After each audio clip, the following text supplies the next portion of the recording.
Welcome to the Authentic Dentist Podcast. Join Dr. Allison House of House Dental in Scottsdale and Sean Zayas, founder of Zana, a company helping dentists extend their care beyond the chair as they lead dentists deeper along the journey of authenticity to reach greater fulfillment in their professional lives and to deliver remarkable patient experiences. At the core of the Authentic Dentist is a belief that the answer to the current challenges in dentistry is dentists discovering that their greatest asset and point of differentiation is their personal brand, and that forming that brand out of their authentic selves is the best strategy for success in dentistry today.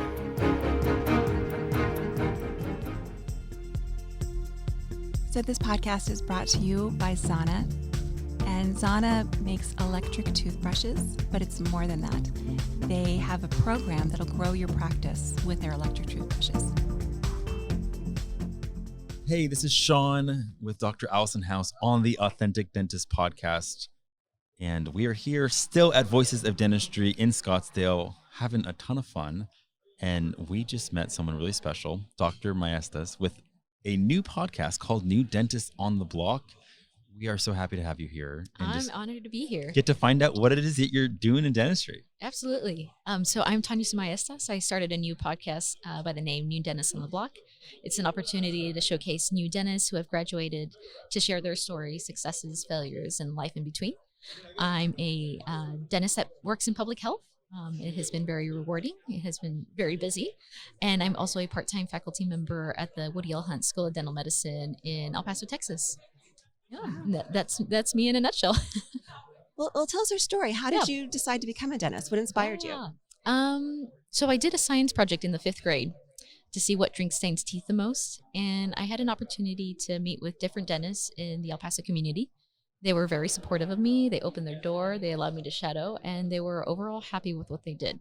They loved their patients, and they loved their craft. And it just stuck with me. So I knew that I wanted to go into dentistry.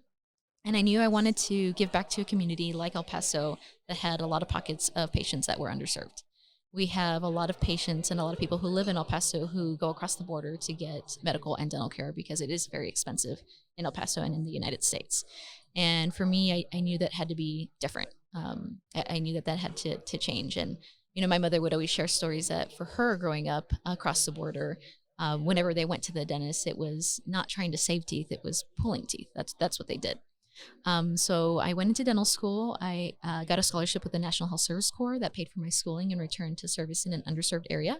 And now I work 45 minutes outside of the city, and the commute can be really tough, but we're really the only dentists out there. So without us, it would be hard for this patient population to receive care.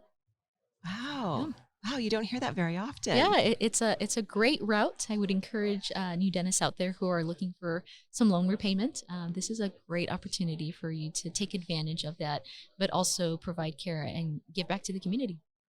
Now, I understand you're also part of organized dentistry. That's right, yeah. Organized dentistry for me started when I was a student. I was involved with ASDA. I was a national ASDA president, and now I'm involved at all 3 levels. I feel very passionate about organized dentistry. I think that as a profession, we are only as strong as we are collectively in numbers, and advocacy is the strongest pillar of what organized dentistry has to offer. But in my opinion, mentorship and friendship is the best benefit that you get out of organized dentistry. Oh, absolutely. Yeah. Absolutely. Yeah. I'm so happy that you share that Duco. He will have to get a picture and share that with him, but he will love that to know that we connected. But it's people like him and yourself who continue to make a difference for our profession that helps move the profession forward. Well, we appreciate that. Thank you. Okay, so I'm still curious though. Yeah. So 5th grade was this science experiment. I like the idea of drinks and stains, but what nurtured, because 5th grade's pretty young. Yeah, it's so pretty meaning young. Was there any influences in high school? Or any family members or people that you knew? I'm the first to graduate from college, first to have a advanced degree in my family, and I'm a product of their hard work. But I had a ton of support. But from there, I don't know, it kind of just stuck, and I shadowed, and they were the dentists were very welcoming to me, and I don't know, I just fell in love with it from that young of an age, and I know that's silly, but it just kind of stuck with me, and I wanted to grow that, and so everything that I did pretty much from that point forward educationally was to try to get into dental school. Well, because it's funny, because it triggered a memory of one of the science experiments that I did, Yeah.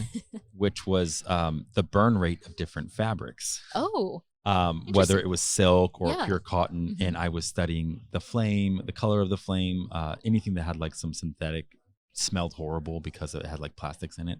But I didn't go on to do anything with fire, even though I was a pyro as a kid. So that's why I was like, well, that somehow, I don't think it influenced the trajectory of my career, but Yeah. I'm really glad it did yours. Yes, yeah, I'm glad you didn't go the permanent pyro route. But yes, it had an influence, and I'm glad that I was able to see that kind of full circle. So your mission, sorry, Oh, I was just going to ask, is there a specific patient story that inspired you? Did you have a patient that really warmed your heart and made you want to do this? I think that the patients that I see, we do a lot of dentures, and you shared with me earlier that you see a lot of an older population, and we do as well too. And so we do a lot of dentures, and I've gotten fairly good at them, as good as you can get with dentures.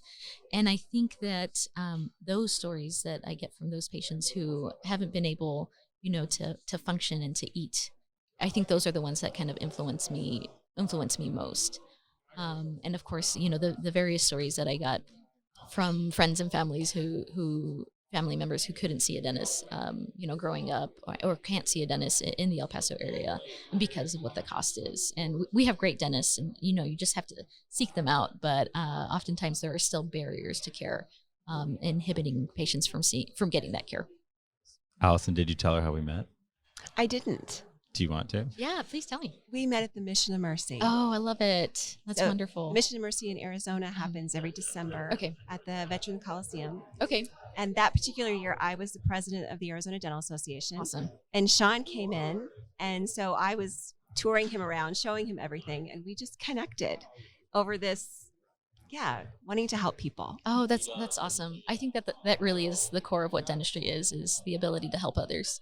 Well, so I am not a dentist, so I wasn't able to help in that capacity. So I was like, hey guys, how do you need me? And they're like, well, could you actually just, kind of like oversee the line, because there's a huge line outside, and just kind of engage with people and just sentiment, see how they're doing. So it was actually more for security reasons, but I'm not a security guy. So I just wanted to talk to people. I love people.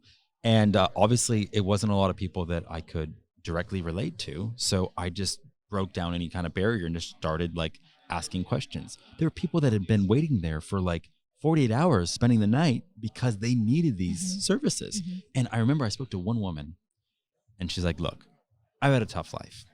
I've been shot twice. I broke my femur. I've had kids, and this tooth abscess hurts more than any of that. And I was just like, I had no idea. Mm-hmm. Getting to hear these people's stories, and they didn't have access to dental care, which is why they were waiting Right. in line. This was like, for some of them, one guy got a brand new smile. He got some sort of denture because he didn't have teeth, my buddy Moz, and he was a different person the second that was there. Just the confidence, his whole life changed just from that. There's some dignity. You're giving somebody some dignity when they're able to smile again. They can connect Absolutely. with people. I mean, it's really It's impactful. huge. Yeah. Yeah. I couldn't agree more. And we see a lot of that in public health, where we have a lot of patients who have never been to the dentist for the same reason, and to be able to restore their smile in some way, I think is huge and very, very rewarding. It really is. Yeah.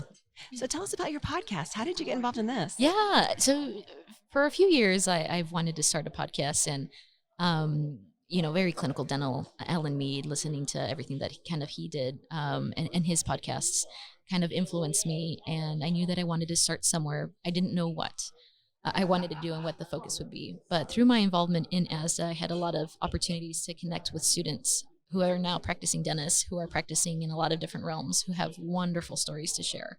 And I just think that these stories need to be publicized in some way. And so I would like to use this as an avenue to, connect with them again, but to also share their stories and encourage others who are interested maybe in an alternative route of practice, or need guidance in maybe going into a private practice, to hopefully get pearls from these stories. And real stories matter. I remember those first 5 years, I felt so alone. And I felt like I was the only one who was floundering because everyone else was saying, oh, I'm killing it. now I can tell you none of them you're killing it. Yeah. We were all struggling because it's just really hard. Right. I think in dentistry in general, it can be very, very isolating. And in your first few years of practice, it's, very formative, and you need a lot of guidance, and you truly don't know what you don't know. And so to get any kind of guidance, I think, can be helpful. And it's great to see, seasoned dentists like yourself who are killing it and doing great, and listening to those stories as well too, just to see what the trajectory of a future practice for an individual can look like. Okay, I have a secret. Tell me. No one is really killing it. We're all growing. That doesn't mean that economically I'm doing very well. Mhm. I've hit my number, but every day is still a journey. And there's still challenges that come up that I don't know how to handle, and I've got to ask questions. So I don't know if you ever get to a point where everything is perfect. So don't think that's going to happen. And if you do, you should retire. Yeah.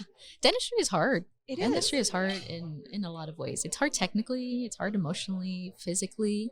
The physical, I guess, pain that can come with practicing dentistry can be a lot. Yeah, can be a lot. Well, I know it dawned on me one day because my whole journey was just learning business. I was working with my dad, and then gradually just teaching myself every aspect of what a business owner has to know. And then it dawned on me, my dental friends have to do this on top of everything they're responsible for clinically. Like, it's not just the knowledge of a medical professional like a doctor. It's also the surgical ability, like they're surgeons. Right. And I was just like, I was blown away. I was like, you have to know everything that an MD knows, but you also have to be a practitioner where you're an actually surgeon and you're a business owner. How do you do this? So it's hard. It's not even just being the business owner, it's being the leader. I don't think that we're taught how to truly be a doctor in that way where we're connecting with people Right. and leading our team. And it doesn't matter if you own the practice or not. If you're the doctor in the practice, you are a leader. Right. Your team looks to you for guidance, and it's up to you to resolve, conflict as well too. And I think that can be difficult for a lot of people. It can be difficult for me. I'm conflict avoidant. I don't really like conflict. And so it can be hard to manage some, bickering that can occur in the dental office.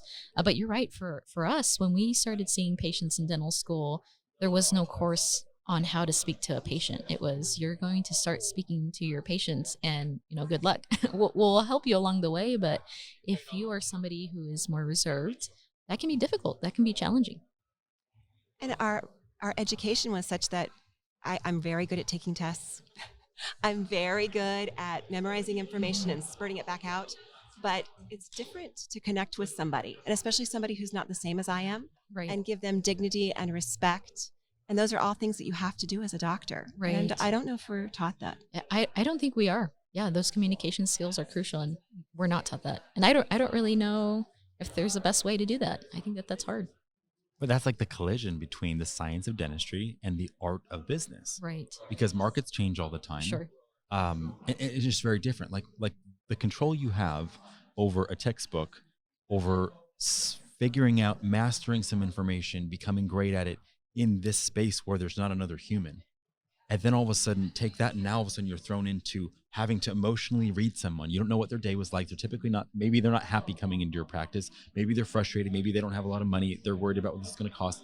And you have to lead your team, address it the right way.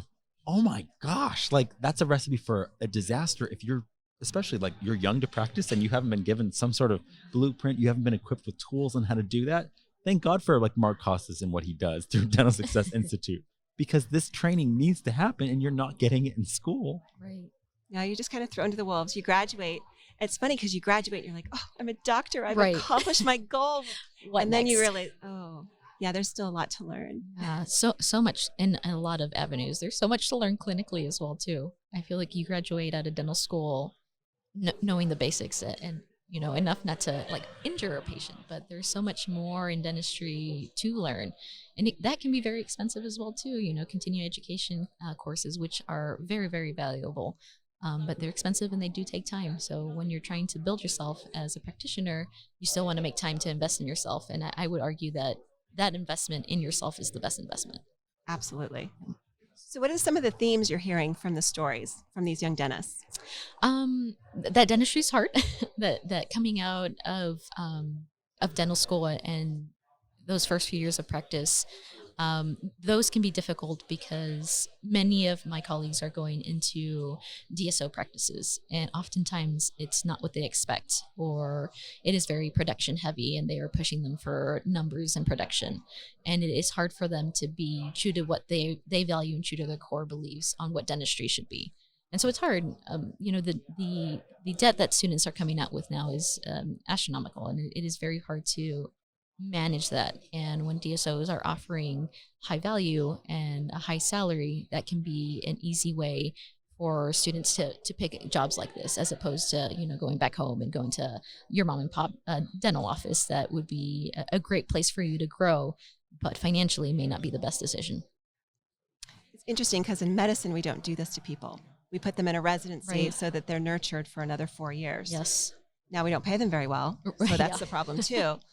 But at least they have some nurturing. Right. Whereas dentists, we just kind of throw them out. Right. I would recommend a residency, a PGY1 to any dentist that's graduating. I think that there's value in it.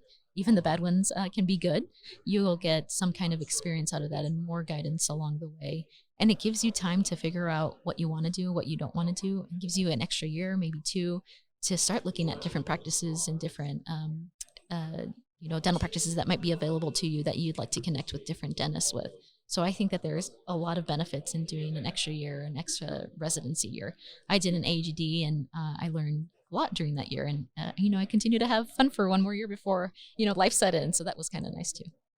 So for people that want to see what you're doing and to join this kind of journey with you, Yeah. is there social profiles you want them to know about? Sure, Is there a absolutely. website? Yeah, if you're a new dentist out there and you'd like to share your story, please feel free to DM me. You can follow me on Instagram. The podcast Instagram is New Dentist on the Block. My personal Instagram is tsmaestras.dds. And the New Dentist on the Block podcast is also on YouTube. So if you are more of a visual watcher, you can watch those conversations on YouTube. All right. Well, thank you so much for talking with us today. And please check her out. Thanks so much for having me. Thank you for listening to the Authentic Dentist Podcast. To join Allison and Sean on this journey, hit the subscribe button to never miss an episode. Here's to your success. Express yourself fully. Live authentic.